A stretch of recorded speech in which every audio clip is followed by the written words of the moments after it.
Switchgrass is an incredible planting, and I think it's extremely important in especially the northern third, maybe even northern half of the country, because it's the one grass that if any grass is going to stand up to snow and wind and rain, it will perform.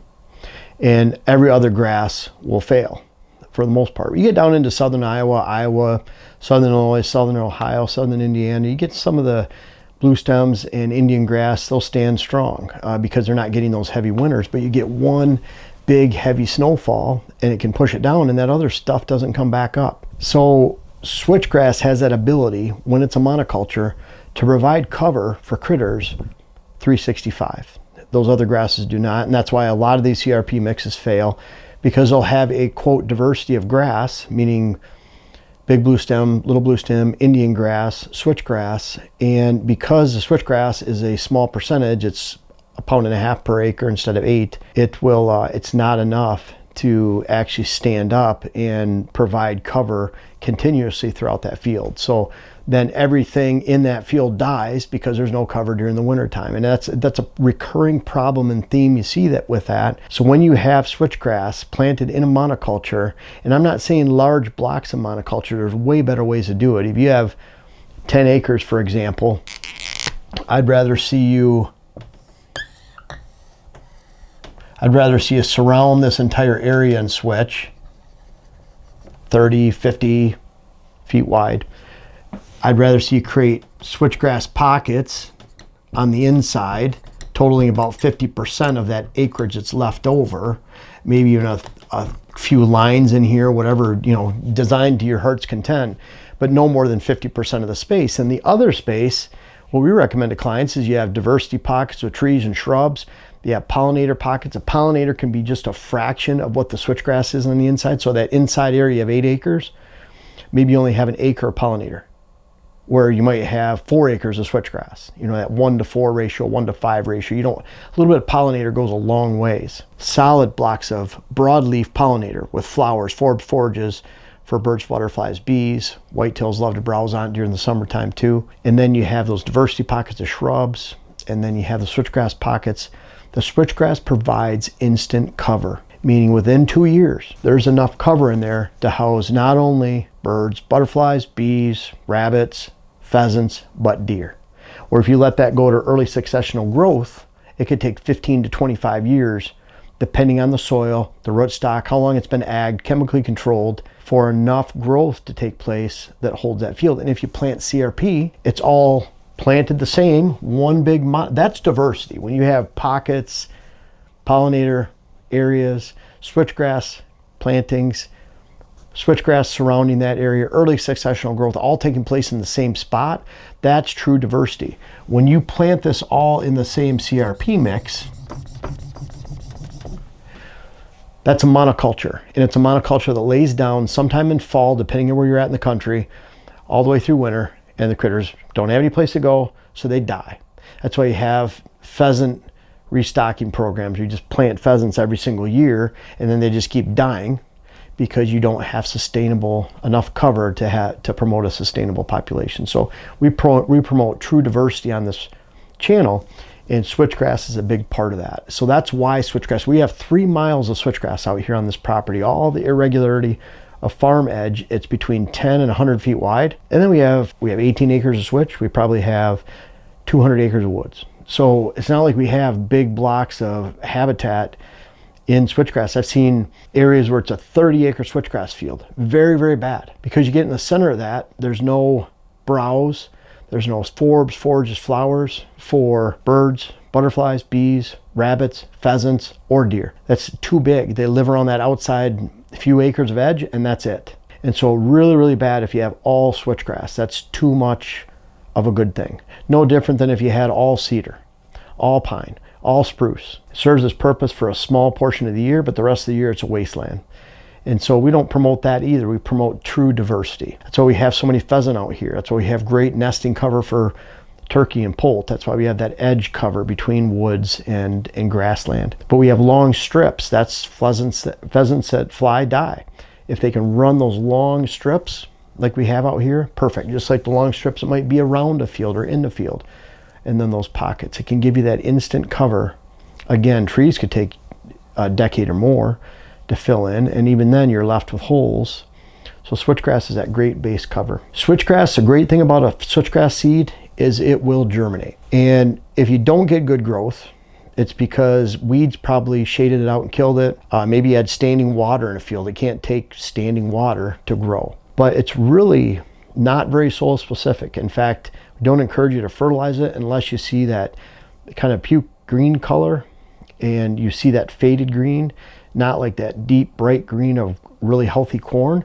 They encourage you to put 40 pounds of nitrogen on per acre, which, you know, for easy math is 100 pounds of 4600 or urea. 100 pounds of urea per acre if you see that.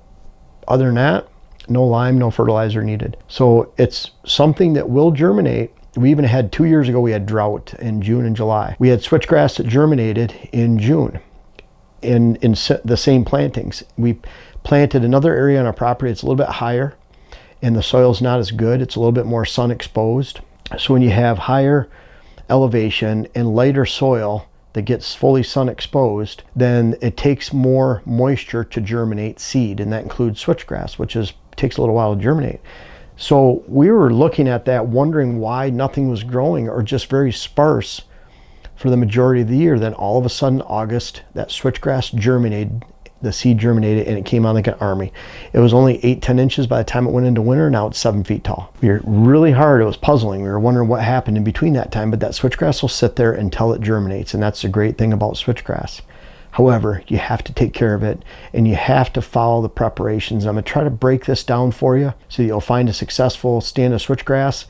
And we've even seen people take out stands of switchgrass, and if you have a stand of switchgrass, if you have a stem of switchgrass every 10 inches to a foot, you're going to have a great stand. You just have to take care of it, even if it's full of weeds. You can always get the weeds out, and you're not going to get those weeds out by burning.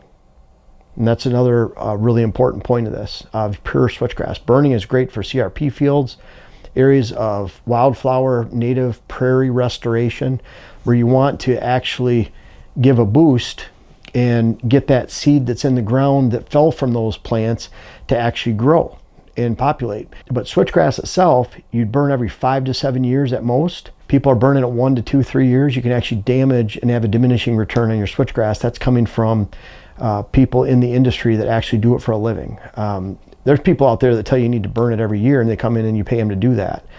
I've seen that in the Amish community in northern Indiana, Ohio. Someone comes into their area and tries to get people to pay them every year to burn their switchgrass, and they're wasting money, and they can hurt their stand of switchgrass. It's just taking money from people. So I encourage you to have 3 chemical or weed setbacks before you plant, before that switchgrass would be viable and actually germinate. That could be an ag field from the year before. That counts as 1. And if it was an ag field, and we'll talk about simazine use down here, or a pre-emergent like atrazine or simazine, if it was ag, then that means the simazine will work for you in the spring too. Meaning you're waiting for rootstock or seed to grow. Switchgrass is not going to kill plants and weeds that are already established. So you have to be really careful. Simazine is a great pre-emergent, atrazine too, but if it's on established weeds, for example, you have briars in there, older goldenrod established weeds, you might not have a very good kill on established weeds within that stand that you're trying to kill with simazine. It might kill a small percentage. So I'm not saying not to use it, but it really works when you have bare soil the year before, previous food plot, previous ag land, area that you've already sprayed, and then you use that simazine in the spring before spring green up as a pre-emergent. But you have to have 3 sprayings. I would look at if you tilled and planted the year before. So you did a tilling and disking, you didn't use any chemicals. Well, that means your food plot's probably full of weeds, but at the same time, you have a lot of soil exposed. And so if you tilled and disked, you could at least get spray and seed on the soil, and that's part of the reason you're spraying, so that you can actually get seed onto the soil. Part of it, you have to do 3 sprayings to control weeds, but also you want to be able to get your seed onto the soil and for those weeds to be gone so you can do that. So at least if you didn't use weed control the year before and you tilled, you're going to have great success with getting the seed on the soil. And your second spraying a lot of times, or first, is that simazine before spring green up, when the ground is pliable, when it's not frozen, when there's decent days where that chemical can actually soak into the ground, maybe a little bit of rain. Then you'll get a good kill of future weeds that are going to be germinating, not necessarily emerging. If they're emerging because they're already established, that simazine might not take them out. We're also spraying combinations in the spring. As soon as you get spring green up, we're spraying a mixture of 1 pint of 2,4-D plus 2 quarts per acre of glyphosate. So you're combining those and spraying. That's a really good kill in the spring. You'll smoke out a lot. The bottom line is you need those 3 sprayings. So if it was a previous ag field or food plot, that's 1. If you took care of it, took care of the weeds. Number 2 would be the simazine. And number 3 would be that 2,4-D and Roundup when the weeds are 8, 10, 12 inches tall and growing aggressively in the spring. That switchgrass will not germinate for another 4 weeks after that at the earliest.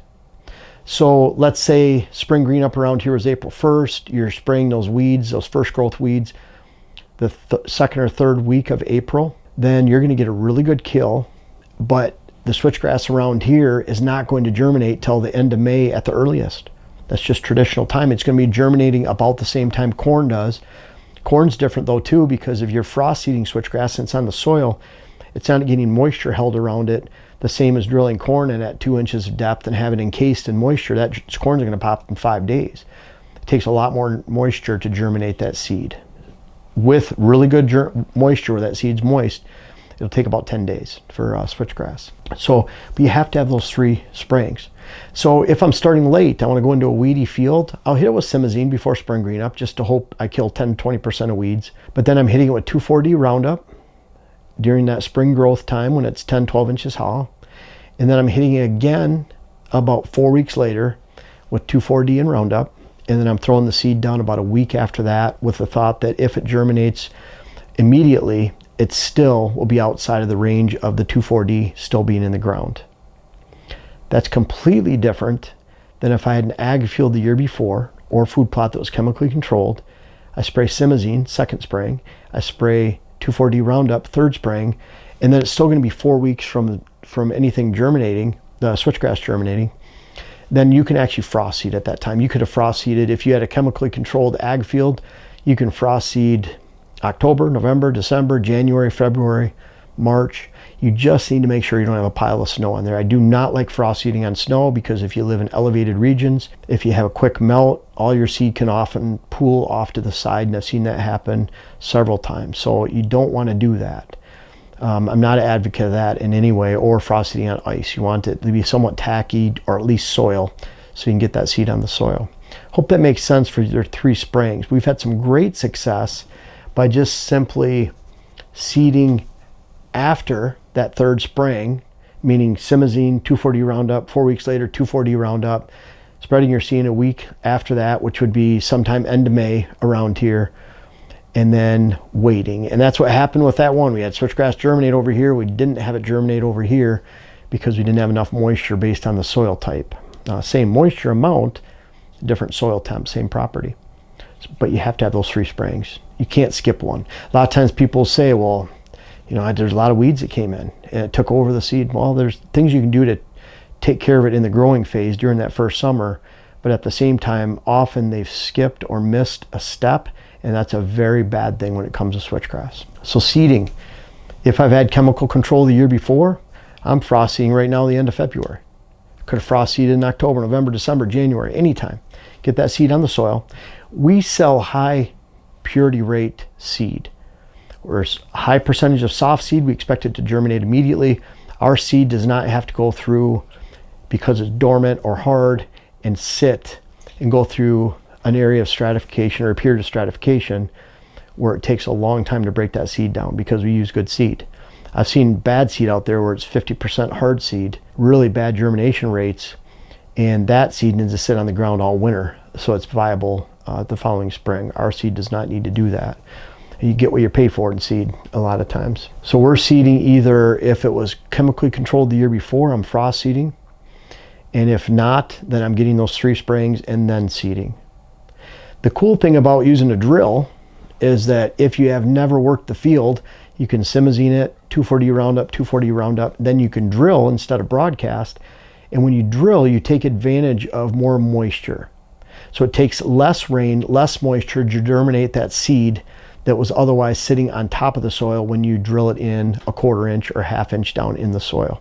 Then it's encompassed in moist soil, takes less rain to germinate, and you get higher germination rates with a drill. But let's face it, not everyone has a drill. And out here we've sprayed and used that method on 15 out of 18 acres of switchgrass and had incredible success, all different timings, different ways, because we take care of the switch. We've had 3 acres machine planted. That's been great too. Machine planting is also good if you have taken care of the weeds the year before, previous ag field food plot. You hit it with simazine in the spring, hit it with 2,4-D Roundup when the greens come up, when the weeds come up, 8, 10, 12 inches high and growing aggressively. Wait about a week and then go in there and drill it. So in that case, you're drilling about a month earlier than if you were just broadcasting after that last time, if you hadn't taken care of the field at all. And because you're drilling, you get to take care of a month of moisture and help that seed to seed into the soil, and you'll probably get a lot higher germination rates. So drilling can help, but not everyone has access, and we've been really successful without drilling out here and trying to show you guys how to do that. That first summer, if you're just starting on a weedy field, you simazine, spray, wait 4 weeks, spray again, get your seed down. Because you have a lot of thatch, you're going to have a lot of more potential weed growth. Weeds are going to be blocked by spray. You're going to have weeds that emerge through that grass that's on the ground. You're just going to have a higher level. So you really need to take care of it and watch it. You always need to take care of it and watch it. If you have foxtail come in, there's been some bad blends out there that have foxtail or bad seeds that had foxtail in it or too much. You can still take care of it. You don't have to ruin your plot or just look at it like, well, the foxtail took over. You really want to mow foxtail, keep it down short. Don't let it get past 2 or 3 weeks without mowing, because what's happening is that foxtail will grow thicker and thicker and it'll outcompete and smother that switch. You can't let it grow 10, 12, 15 inches tall because it's just going to smother out that switch. It's probably the worst smothering crop of switch and killing switch. Death of all switchgrass is weeds and shade competition. So it can't compete at all. So when you have that late planted switchgrass, late started, then you're really keeping an eye on it. Now, typically if you don't have weed seed in your switchgrass, you're not going to have foxtail. It just doesn't pop up. So you really have to pay attention to what you have, and if you have too much foxtail. A lot of times broadleafs will come in because they've been down there, they're low to the ground, they're covered up by some switchgrass or grasses, leaves, and it's taken a while for them to germinate. So you really need to pay attention to that. And what we're doing is we're mowing, and then when you get into late July, August, that switchgrass is old enough at that time where we can hit it with quinchloric at 4 to 5 ounces per acre if it's foxtail, or we're hitting it with 2,4-D at 1 pint per acre if you have broadleafs. And it's really important to know the difference of 1 pint per acre of 2,4-D. You don't want to double up your spray. You can injure your switchgrass and maybe even kill it if it's young. So what I always encourage you to do is, if you can get it exact, if you can use sprayer markers or foaming agent with blue dye, awesome. Then you can get it really close, or just leave a strip, come back 3 weeks later when that 2,4-D is out of the ground in the plant, and spray again. If you need to spray quinchloric and 2,4-D, because they can both set switchgrass back if you spray too much or kill it, I'd rather stagger those by about 3 weeks. Just let it get out of the ground, let it get out of the plant. So you can do both. I'd rather not try to mix or attempt to mix. I'd rather separate those two because they can both injure switch. I don't want to put them together so it has a twice as much of a chance of injuring switch. So after that first summer is done and you've taken care of it and you've really hit it hard, a lot of times you get in that second summer, you don't have to do anything. But in that second summer, just like the third summer, I'm really looking to see if I have that foxtail and broadleaf in the spring. And at that time, I'll spray one or the other, take care of it, 1 pint per acre of 2,4-D, or 5 to 7 ounces because it's the second summer of the quinchloric to take out the foxtail. So it's really important to know the difference between those.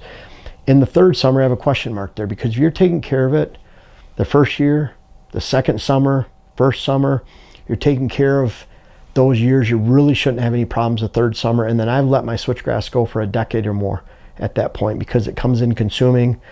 And that's why you can mow. You can mow the first year in July, not spray. You can mow June, July, August the second year, June, July, August the third year. You can mow the fourth year, fifth year, but you never get a full height then. You're probably only going to target 2 feet of switchgrass, and you'll always have weeds in the mix. And that's a very bad thing because the weeds diminish stem diameter and overall height. So you end up with a very weak stand. And that's why eventually in CRP mixes, the Indian grass, big blue stem, little blue stem, eventually shade out and most of the time kill the switch. Switch can't stand any shade competition. And so when that happens, it's killing the switch and you're done. And so that's why you don't want to mix. That's not more diversity just because you have more grass in the mix. No different than when you have Scotch pine, jack pine, white pine, red pine, that's diversity. No, it's just more pine. So it's same with switchgrass.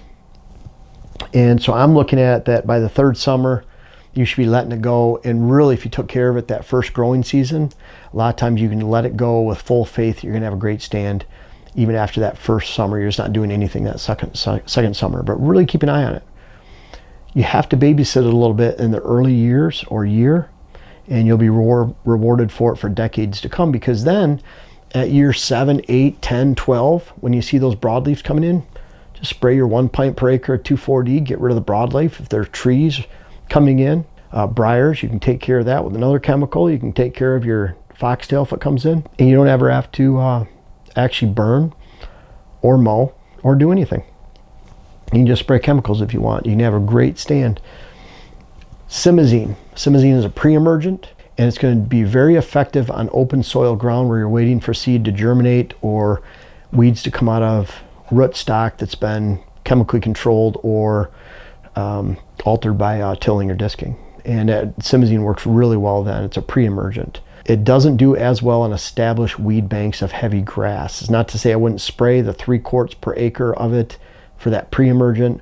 You want to spray before spring green up. You don't want ice and snow to be on the ground. You want it to soak into that soil. Quincloric is specifically for foxtail, and you can look it up. There's other weeds that'll kill, but foxtail is a really, really tough one that most people have to deal with. And with foxtail being a common weed that's in seed when you purchase it, then you really want to make sure you don't have foxtail, because it's very consuming, and even more than broadleaf can really take out and diminish your stand of switchgrass. So in that first year, if you're spraying it at the end of the first summer, I wouldn't spray it early. But if it's more towards the end of July, August, I would spray 4 to 5 ounces per acre. That second year of growth, you can spray more like 5 to 7 ounces per acre, and I wouldn't go out much more than that.